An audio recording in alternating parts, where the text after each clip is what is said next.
Man overboard is the situation where a crew member falls from the vessel into open water. It is a life-critical situation no matter where it occurs, on open seas, the still waters of a port, or from a tender when transferring to or from the shore.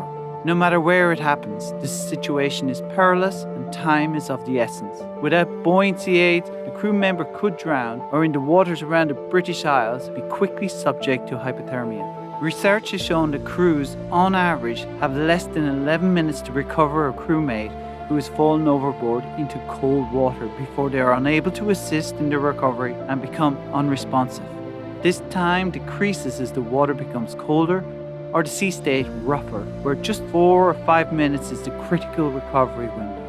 So this has to be achieved in short order in a seaway whilst managing a large craft where it is simply going to be highly difficult to locate the person, let alone return to their location and recover them.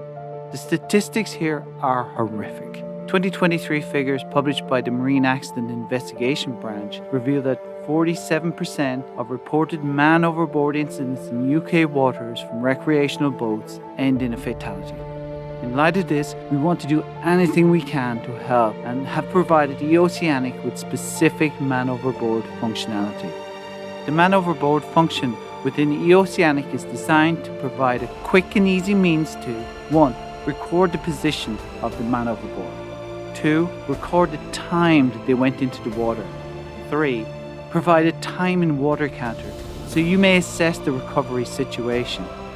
4. Automatically provide a return waypoint to the man overboard position should the incident have occurred in still waters. So let us show you where the man overboard button is and how you can make it additionally available throughout the application, and then we will step through how it works. The primary man overboard button presents when the application is in navigation mode. We're in the Solent here, so let us select a destination to initiate navigation mode. We could do this by touching a pin on the charts when havens are displayed, but I will go to havens and select cows in this example.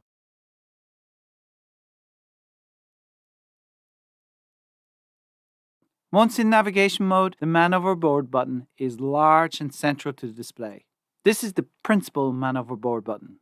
You also have the option to make a small man overboard button generally available in the top right hand corner, so no matter where you might happen to be in the application, you can have it set up so that there is a man overboard button right at your fingertips should a member of the crew go overboard. To activate this, go to Setting. Scroll down to the bottom and the last of the setting options. When this option is selected, the small man overboard button is then attached to the top right hand corner of the application in most all circumstances. It is only set aside in very specific action events, such as search, which you can quickly back out of. So now let's see how both these buttons function, and we will illustrate this with the large central button from navigation here in the Solent. When the crew member falls overboard, it is imperative that whoever observes the person falling in lets everybody know by loudly shouting "man overboard." It is essential that this should be repeated until all crew members know it has happened. Immediately throw a life buoy, life jacket or dam buoy. One person should be assigned to the task of pointing directly at the person in the water and keeping eyes on them throughout. These actions, more than any other, will dramatically increase the chance of a successful recovery. Turning then to the application, touch the man overboard button and you get the option to confirm should it be an accidental initiation. Confirm the action on the application and issue a Mayday or DSC alert according to your vessel safety procedure. Because life is of priority value, a man overboard incident warrants a distress alert. This is also worth pressing the man overboard button on the vessel's plotter. After the eOceanic confirmation, the man overboard button toggles to a cancel man overboard button. A log commences and the last known position and time of the man overboard are prominently displayed on the screen. These remain on the display for the duration of the man overboard event because they are the two key data points that the rescue services will require from you should you need their assistance. In addition, the application displays a time and water counter that provides essential information when handling the recovery. The human body is very sensitive to cooling, and the effects of immersion in cold water are outlined in this graph.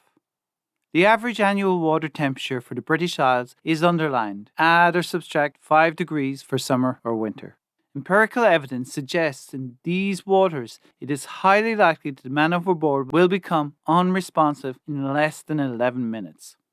Likewise, the sooner you can recover the casualty, the more likely they will be able to assist in their rescue. This time window decreases if the water is colder or the sea state rougher. So the time in water will be an essential number to keep you appraised of the condition and capabilities of the man overboard. In the background, eOceanic sets the position where the man overboard was triggered as the new destination.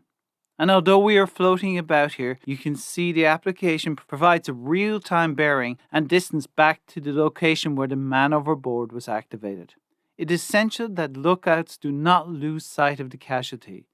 Should this happen, the last known position recorded can only be used as a guide and cannot be relied upon for the casualty's position. They will be subject to subsequent drift caused by a combination of tide, wind, wave, and surface current. It does provide the essential datum for a sector or box search pattern.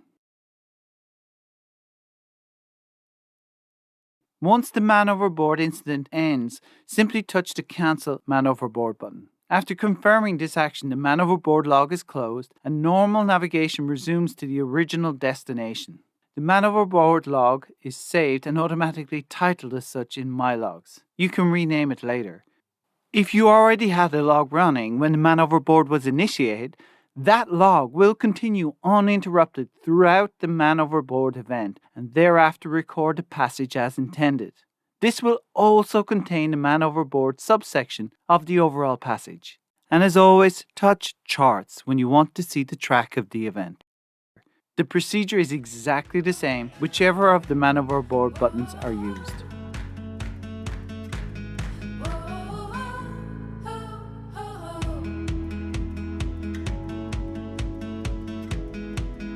Loss of a person overside is a serious life-critical event, but fortunately a rarity.